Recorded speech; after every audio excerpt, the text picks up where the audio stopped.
Welcome to the Karen Kenney Show. Well, hello there, beautiful human.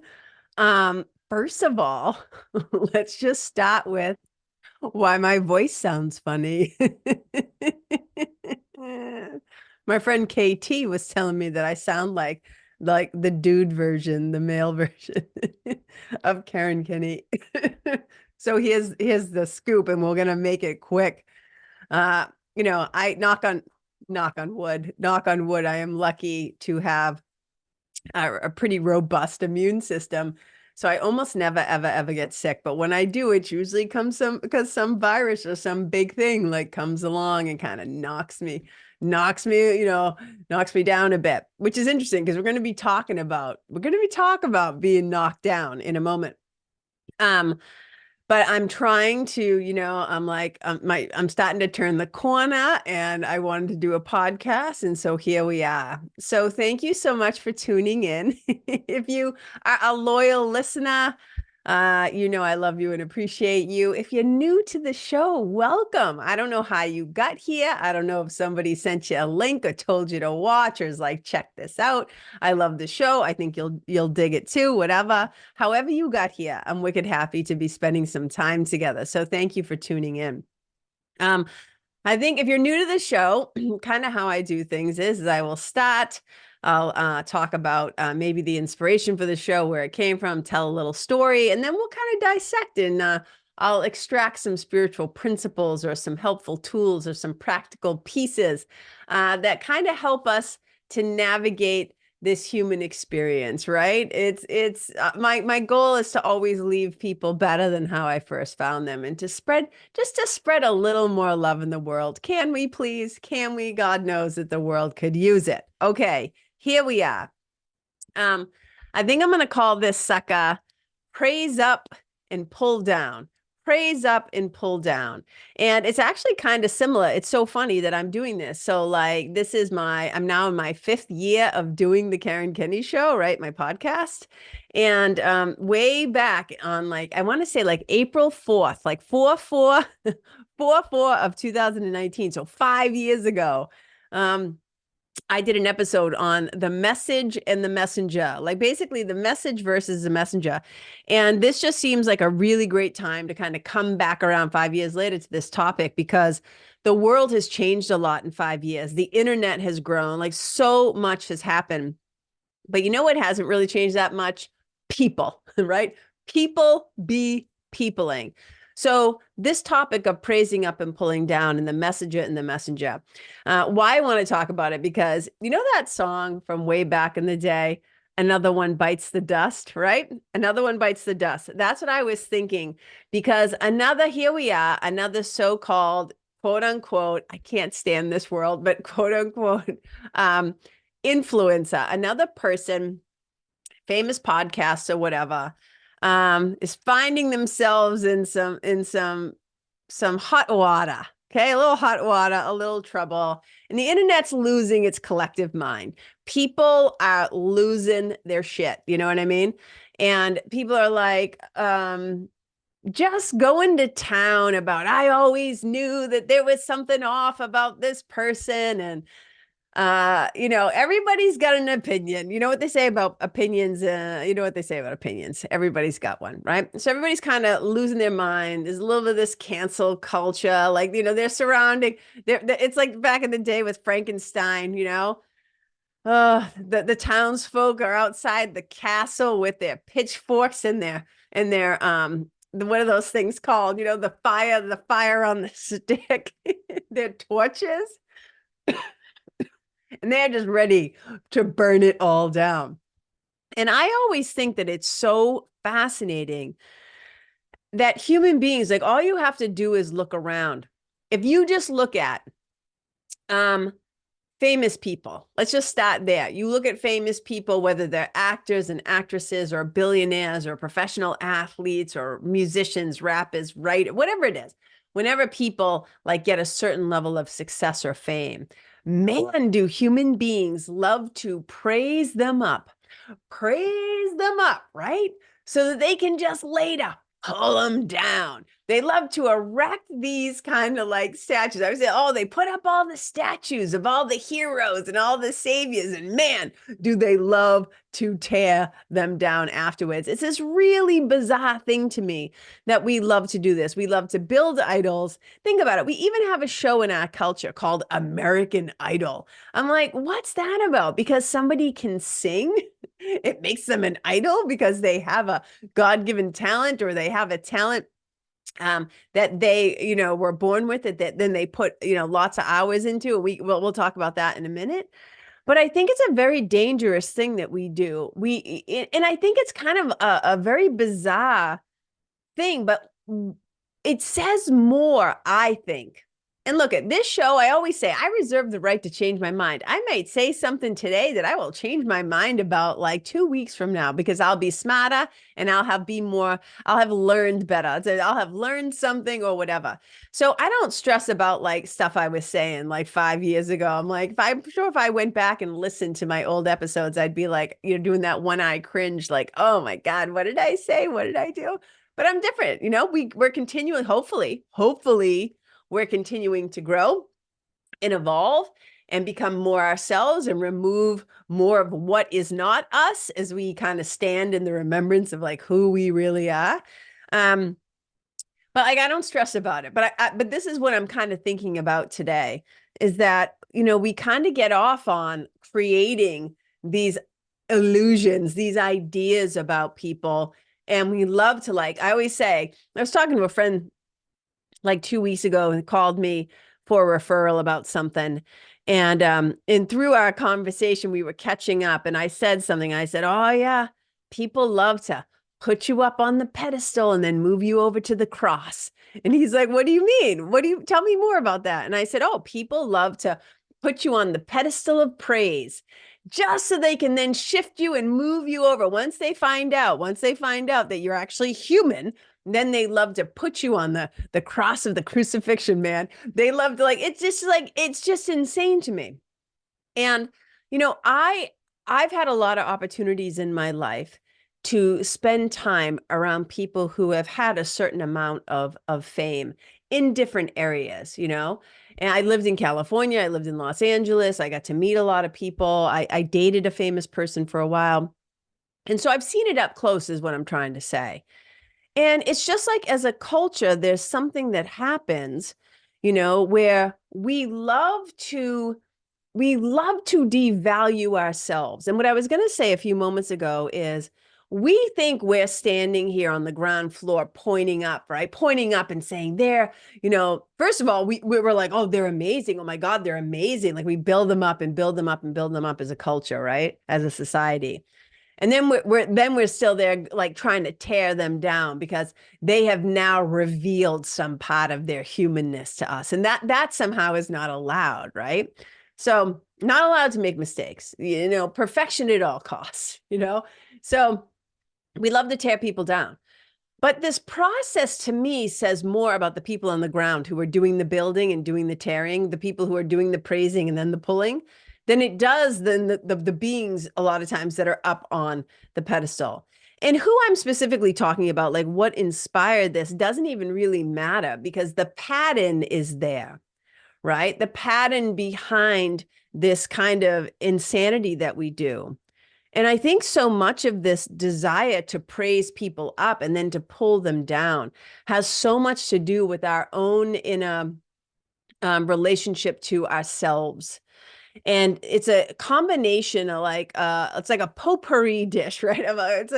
It's like a potluck. Let's call it that. It's like a potluck of a lot of different things. It's a giving away of our own power. It is a lack of discernment. And then it's like a pity party, right? It's like, oh, how could you do this to us? I'm like, this person doesn't owe you anything. Now, look, there are certain times, of course, when the disappointment or the reaction makes total sense, right? If we were to just look at particular things that have happened, we can look at the church and like priests and just the rampant like child, sex abuse and stuff like that. We can look in a lot of different places where we say, hey, we hold these people to a different standard and a higher standard. That's one thing, right? You don't expect certain people, right? We don't expect parents to molest their children, right? We have certain expectations where we're like, we that's not cool. Like that is not okay. Okay. In so many levels. But when you just take people who happen to have a skill or happen to have a certain level of brilliance or genius or talent in a particular area, and then the humans around them, whether it's the people who, this word, consume their content or buy their albums or watch their shows or watch their movies or watch their games or whatever, they do this thing where they love to just bolster you up. And you know where it's actually happening? In your mind, first and foremost. And what happens in your mind is very causal. And then the effect happens out in the world. So our thinking is the cause, and we build these fake idols, these false idols, and we build them up and build them up and build them up, and we give them a certain amount of specialness. So I want to tell you a story, and I told this story like 5 years ago, and I write about it in my memoir. And so I'm just going to give you a super fast snippet of it. But when I was a kid, and most of you know, if you've been a listener of the show, or you just know me personally, or you've been around the block and you know who my parts of my story, you know that my mother was murdered when I was 12 years old. And there was so much that happened before that and also after that or whatever. But it was a very, very, very hard, a wicked, hard time in my life.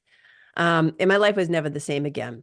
And I had always found solace in books, right? I was a lover of words. I was a lover of reading. I was a lover of stories. I was a storyteller. I was a little writer, I just love books. And books were a way for me to kind of, in some ways, escape, right? To find solace. And I discovered Stephen King when I was like, 12. I was 12 when my mother died. So around like 12 or 13, I got my first Stephen King book. And I read this book called Firestarter. And all the details don't really matter, except to say that I became like obsessed with Stephen King. And I just thought he was the bee's knees and the cat's pajamas, or the cat's meow. I thought he was like just next level. Because believe it or not, his character in that book, Firestarter, really, I could relate to her. And there were so many similarities, and I was like, oh my God. And I was in a family that didn't talk about things. We didn't talk about, what had happened. And it was a really, lonely and scary and challenging time for me. In this book, like, I felt like I was seen. I felt like somebody got me, like whatever. Okay. So that's like around 12 or 13. And I continue to start to consume like any book of his, right? Like Firestarter, Cujo, Salem's Lot, like all the oldies but goodies, right? I just start like consuming them. So then I go off, I'm 17 years old. I go off to school. I go off to BU. And I find out, I'm just going to give you I find out that Stephen King is going to be speaking at Boston University. I don't have the money to like buy a ticket. Tickets are sold out, whatever. But it's around my birthday. Okay. It's in October. And my friends are like, let's go to this dining hall instead. Like normally we would eat on West Campus where my dorm was, but we decided to go down, further down Comm Ave. And we just happened to be in the same building where they were having Stephen King speak. I did not know this. Okay. Much to my surprise, though, I got up to go to the bathroom from the table where we were celebrating my birthday. And as I'm walking down the hall to go to the bathroom, I happen to just turn over my shoulder to the left and I look. And who do I see? Like one of the doors was open to the big event space. And who do I see walking towards the door? But Stephen King himself. And I literally just think I'm going to die. Like, I'm just like, oh my God, you guys, you cannot imagine the way my heart was pounding in my chest, like the thump, the thump, the thump, the thump, the thump, the thump, the thump. Like I was like out of my mind excited. And so I'm like, he's obviously leaving the room, and I see that he's heading towards the bathroom, and I don't want to stop him because I'm like, guy's got to pee or whatever. Like, I got to let him go, he's going to get on stage. I don't know. So he goes into the bathroom. I'm like, I'm just gonna hold it. I am not gonna risk going to the bathroom and miss seeing him come out of the bathroom. So I wait like a weirdo outside the bathroom, and he comes out, and I just go, Mr. King. You just have to imagine. You have to imagine. There's a much longer story in the book, but I basically say this to him. He's got his big glasses on. You can imagine, right? He's got the big glasses on that are like wicked thick and stuff like that. And I'm like, Mr. King, oh my God. And I'm like literally like lost for words, but I do blurt out like a total psycho. I say to him, oh my God, I love you. And I'm like, you're like God to me. This is literally what I say to my literary hero, right? My literary idol. I'm like, you're like God to me. And I see for a moment, it like takes him aback.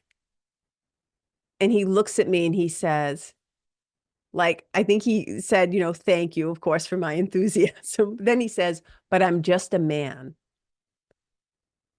But I'm just a man. I will never, ever, ever, ever, obviously, I will never, 55, I will never forget that.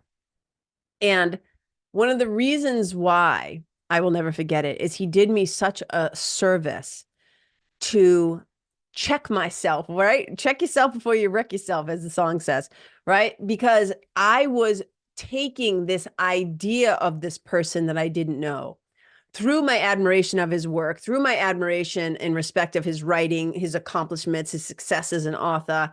Little did I know the guy was going through his own stuff, his own addictions, his own problems, like whatever. But I'm just like fangirling, like, rah, right? And he says, I'm just a man. And it got me, it planted that seed in my head, because it was only like 4 years later, 5 years later, roughly, that I moved out to California and was going to start having these experiences of meeting famous people, et cetera, et cetera. And so when he said that to me, it was like, oh yeah, like, don't forget this guy's humanity. And I think that's something that we do, is when there's somebody that we admire, again, whether it's from an athlete to an actor to a quote unquote influencer, I'm doing the air quotes, right? An influencer, it can be really easy. Remember, so much in the media, we're seeing a carefully curated and crafted version of what either that person, that influencer, that agent, right, who kind of runs the show for that actor, that way, what they want to see. We don't see the truth. We don't see nothing but the whole truth, nothing but the truth. You know what I'm saying? We see snippets and pieces of what's been curated for us to see. And then somehow we act surprised. We act shocked. Nay, we act betrayed when we find out, oh, this is just a guy or a girl or a person with problems like the rest of us. Oh, this is somebody with a compulsion, with an addiction, with a whatever, like the rest of us. You know what I mean? And one of the things that happens is we over-identify with the body and with being human, and we forget, right? We forget about our own divinity and our own spirituality and who we are as spirit. We get so caught up in this ego personality churn, right? And we're going to talk about that in a second, that we forget that we are all equal in the eyes of God. We're all equal in the eyes of the Creator. We're all equal in the eyes of the universe.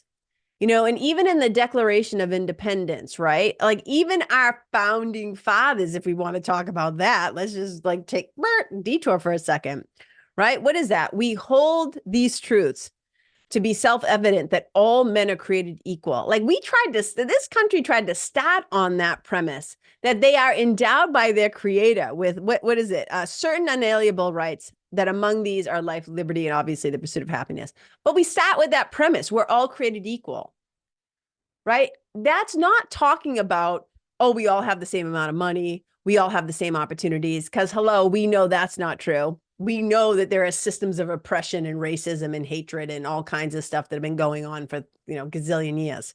So But the premise is that underneath it all, who we are as extensions of the divine, we are all equal. We are all the same.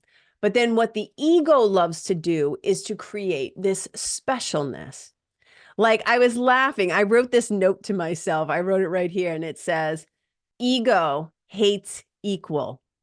When your ego, and I don't want to mean like you, like I'll say our, that's a better way to say it. Our egos hate equal. Because it's like, what do you mean? I don't want to be equal to, right? It's like the ego thrives on being special.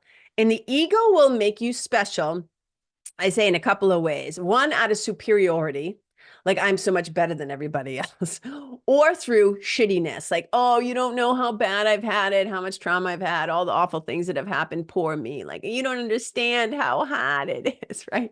So the ego just gets off on being special no matter what. But you know what else it gets off on? Making other people special, right? Building them up and putting them on these pedestals. And it never ends well, right? There's very few beings, human beings. Now, yes, we are all truly, I think, spiritual beings who are here in this illusion.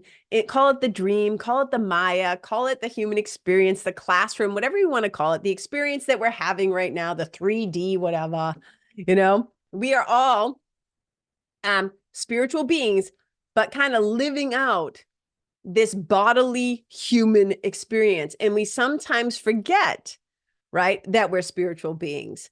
But instead, we try to build pedestals for the very human parts of us, the ego parts of us, the personality parts of us. And those parts are not infallible. We all screw up. We are all clumsy. We all make mistakes. We all blow it sometimes. We all, don't have the kind of finesse. That's why, like, if you even think about, if you're not a Catholic kid, you didn't grow up with like the Lord's Prayer or whatever, right? But there's that line that says, forgive us our trespasses as we forgive those who trespass against us. It's built right into this kind of that tradition of like knowing. It's just like knowing, okay, humans, yeah, we're probably going to blow it. But then, so why do we get so surprised when you start listening to somebody? And you know what's interesting too? And this comes back to this lack of discernment, is that because somebody is wicked smart or wicked good in one area, and whether that's they're a neuroscientist, they're an actor, they're a musician, they're a writer, they're a speaker, they're whatever it might be, right? They're really good at starting companies, an entrepreneur, whatever it is. Because they have an element of their personality that is strong and successful at making money or running fast or throwing the ball or like whatever it is, we somehow think that they are supposed to be like pristine and special and perfect across the board in all other areas. And I'm like, why do we do that? Why do we say, oh, this person is famous, they must be amazing? I can tell you how many famous, rich people I've met, and I've walked away thinking, yeah, there's so many unhappy, famous people. There's a lot of unhappy, rich people. Not all is as it seems. It's a very Wizard of Ozzy experience, right? Now, so that's why when we find people who seem really genuine, like, there's that phrase, that old phrase, what is it? Like, don't ever meet your heroes. That's built on the premise of like, a lot of times you're going to meet these people that you admire. And I've been to so many musician like meet and greets, and I've just seen like it. And when I worked with, some of you know that Marianne Williamson, if you know who she is, you've read her books, Return to Love, et cetera, et cetera. She's my spiritual godmother. And I spent a lot of time, with her, and saw just how, even to this day, how people react to her because they've built an idea of who they think she is in their mind, and they put her up on this pedestal. So my point is to say that I've been around a lot of pedestal building. And I've seen a lot of it too in the yoga world, like in so much of yoga, the way that it was, first brought from the East over to the West. So you had all these like male, quote unquote, gurus, these teachers, like whatever, that people were turning into their gurus because of their wisdom that they brought over. And then you slowly started to see how many of those teachers could not balance that adoration and that newly found power. And then we saw a lot of like abuse and a lot of weird shit happening, a lot of sexual inappropriateness and a lot of stuff that was going on, these power dynamics that were not good and were covered up, et cetera, et cetera. So we see it play out in a lot of areas. And then people get really surprised because they have this expectations. Well, this person is this, they're not supposed to be that. And I'm like, but you've forgotten that they're human. They're not God. They're not otherworldly. They are riddled with their own flaws, insecurities, character, what do we want to call them? Character flaws, whatever, the places where they need to do some work. You know what I'm saying? And so I just think that, in yoga, a lot of times too, people would like give their power away. And there have been several times where people have started to try and do that with me, where they'd say to me, you're my guru, or, it's a sign of respect in that culture to add like J-I-G, like to say, so they would like to say like Guru G or Bapu G, right? And it's what's the word? It's a way of denoting respect, right? And somebody was like joking around calling me Karen G. And I said, oh, no, no, no, no, no, no, no, no, no, no, no, no, ixnay on that. Just stop right there. I'm doing a little big X with my hands. I'm like, I am nobody's guru. The only guru that I am is my own guru. And even that word guru, right? The word guru kind of means several things, but I'll interpret it like the as I've been taught the best that I can by my teachers, which is it's about one who is very heavy. It's like somebody who has kind of like that substance. It is one who brings light to darkness. It is one who brings truth or wisdom, right? Enlightenment to ignorance. It's a really big like thing that you would denote, right? And I'm like, I am not that. And I've always said, please don't put me on a pedestal. Please do not put me on a pedestal because I will end up disappointing you because I am human and I am still right on my own path. I think as long as I'm alive, I'll be learning and growing and transforming and changing and removing the blocks and the barriers, right, that I have built against my own awareness, as A Course in Miracles says, against my own awareness of love's presence. And so the thing is that when we give away our power and we start giving it to these people who, and a lot of times are strangers, like you don't even really know them. You just start to idolize them and you're like, oh, well, this guy has all these protocols, or this guy says to do this, or this one's been on that podcast. And all those quote unquote, again, influences, they can support each other and feed off each other's fame.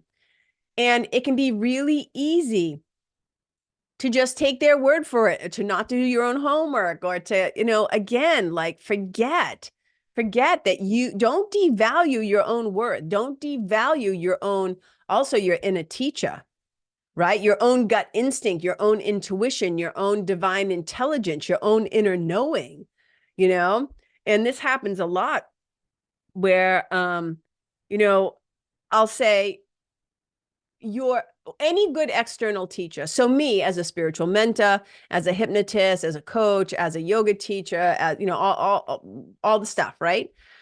What I always say is I'm an external teacher to the clients and the people that I work with or that I help. And any good external teacher, all we are doing again and again and again and again is reminding people and pointing back to their own internal teacher. What external teachers are really good for is reminding you that you already have everything you need inside of you. It's just that we don't know to look there. Like just, I'm wearing my little fox shirt. Okay. So in some traditions, right, the little fox is called the trickster, right? They have like this trickster quality. They're cunning, right? And so there's this parable of kind of like how the divine, call it God, call it source, call it whatever you want to call it, right? But God often hides himself, in the one place that you would never think to look, like a little trickster, and that is inside of you.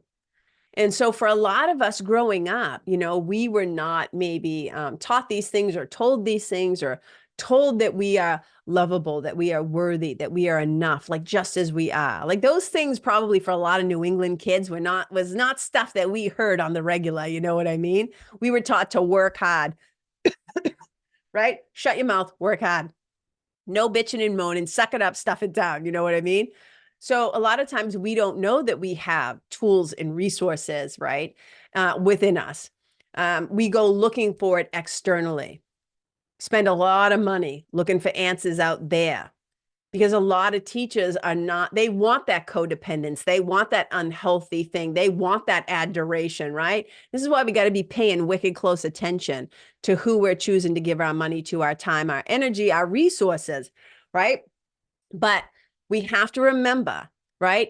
First of all, choose your teachers wisely. But what a wicked good external teacher or mentor or coach or whatever is going to do is keep pointing back to the inner teacher. And what I always say to people is, right, don't fall in love with the one who is pointing. Fall in love with what we're pointing to. Don't become enamored with the pointer. Pay wicked close attention to what we're actually pointing to, and we have all these systems that have been set up. And when you think about like, oh, the Pope, what do they say? Like, kiss the ring. You see it in the mafia. What is it? Oh, kiss the ring of the Godfather. In some yoga traditions, it's like bow down and touch the feet of your teacher. There's all these things of like kind of giving over your power. And I just think in this day and age, it's really, really, really important to be on the lookout. Use your discernment. Be on the lookout for inconsistencies, incongruencies, when things do not feel aligned, right? That cognitive dissonance when you're like, I don't know, they're saying this, but I just can't feel it. It doesn't seem right. Trust that. Trust that. Trust yourself. Trust and be aware. Trust yourself and be aware. Trust and be aware and notice when you're trying to make other people more special. There's a saying, I hear it a lot sometimes, you'll be watching something, you're at an event or whatever it is, and somebody will just kind of look up like wide-eyed and glossy-eyed and be like, I'm in awe of you, or I'm in awe of them, or I'm in awe of that, And I'm always like, can we just like pump the brakes? Can we pump the brakes on that a little bit? I think it's one thing, in A Course in Miracles. If you guys don't know what A Course in Miracles is, of course, this is a book, A Course in Miracles. I've been a student of A Course in Miracles for a wicked long time. And in A Course in Miracles, there's this section that I love. And it talks about how, I always paraphrase it to say, like, okay, and we're back. Hopefully I'm not going to choke on this freaking cough drop. Okay. But my throat was getting really irritated. So I got to wrap this up in a minute. But there's this piece that I kind of interpret as and paraphrase it as like, reserve your awe for God. Like reserve your awe, right? For that thing, whatever you call it, the creator, source, love, the divine, universe, whatever. But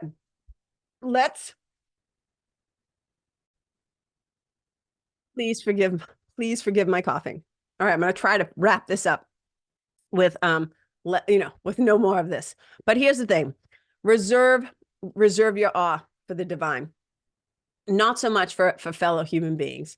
And I always say I'm not in awe of people. I don't do that anymore. My days of pedestal, I've seen too much, you guys. I've seen too much over the years. I've seen too much to keep building these kind of like fantasy pie in the skies about human beings.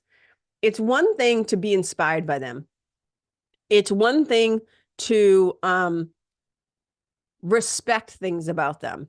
There's a great section, again, also in A Course in Miracles, where it says this. I'm going to read this to you because I love it so much. It says equals, meaning you and I, remember, we're equals. Equals should not be in awe of one another because awe implies inequality. It is therefore an inappropriate reaction.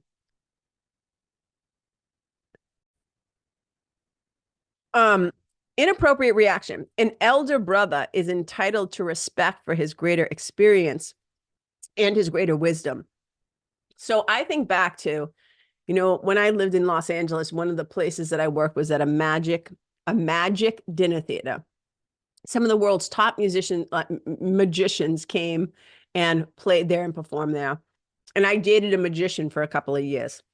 And I just remember being so first of all, I love Merlin. I love this concept of magic. I just think it's the coolest. Like sleight of hand stuff is so fascinating to me. And you can't date a magician or work at a magic dinner theater without starting to kind of see, behind the curtain. You start to see how the illusions have done, how the sleight of hand is done.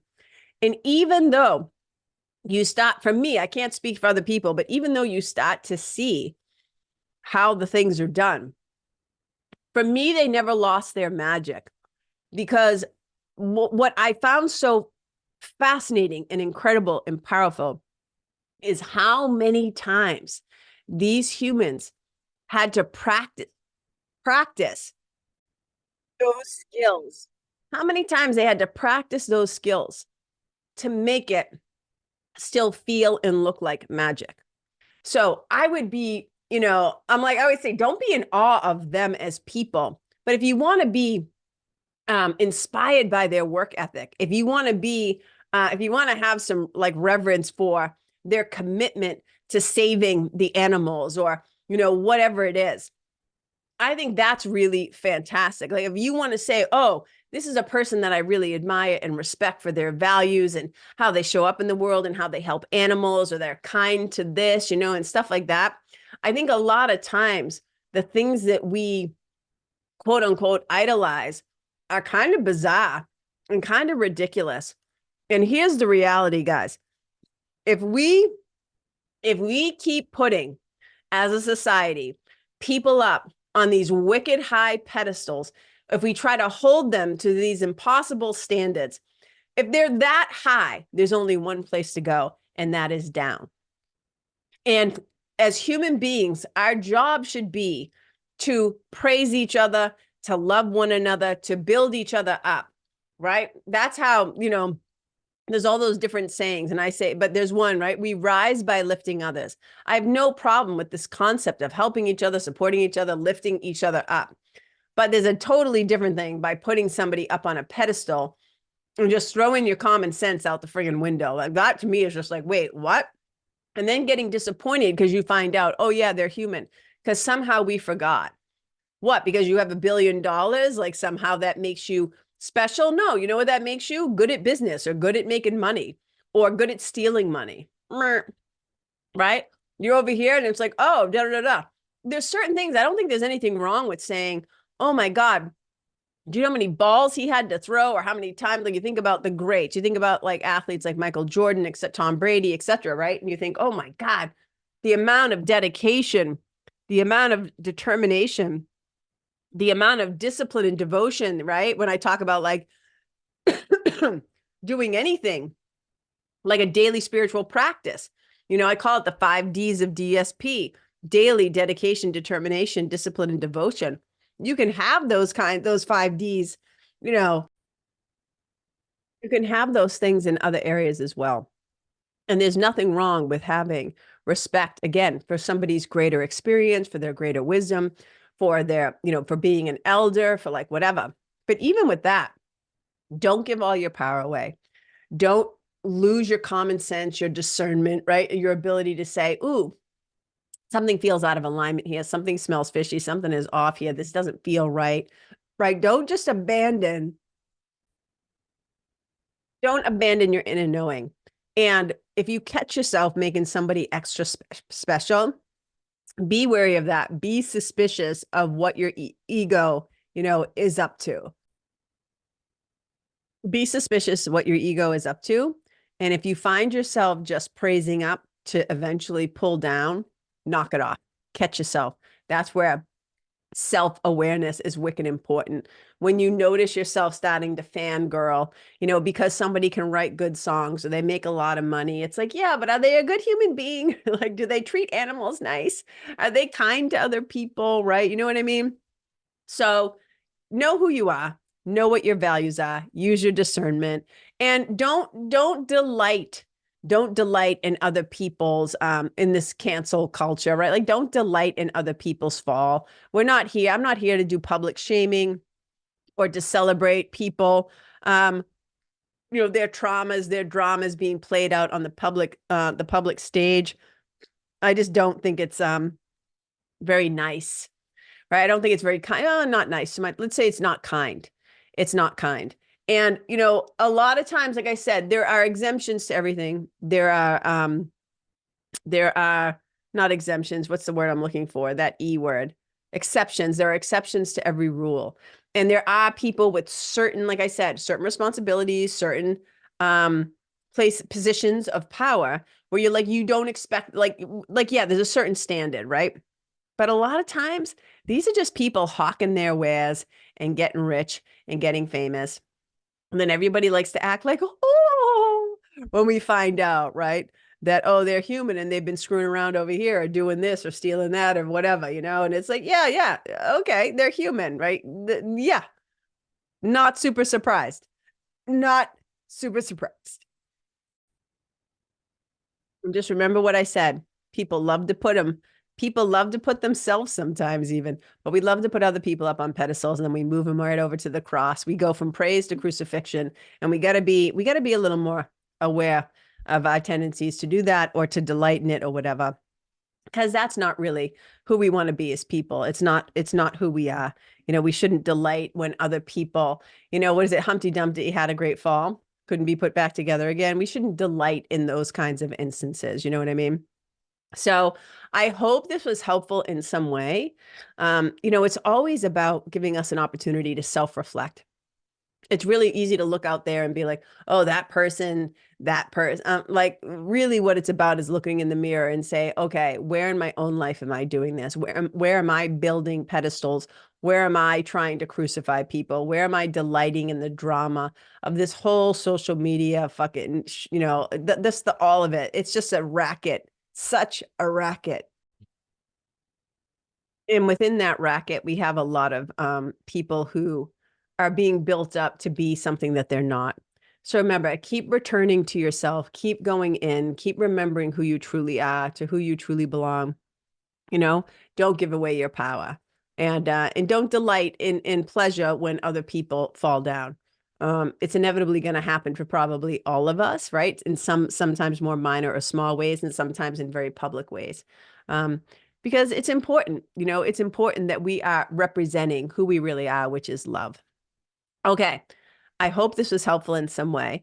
And please, please cross your fingers for me that this hacking cough is going to go away so I can stop doing, like, this episode. I had to pause it like so many times. So if it seems a little weird, I apologize if it's like pausing or if it feels a little like blippy, because I had to keep slamming on the pause button so I wasn't hacking in your face. So thank you so much for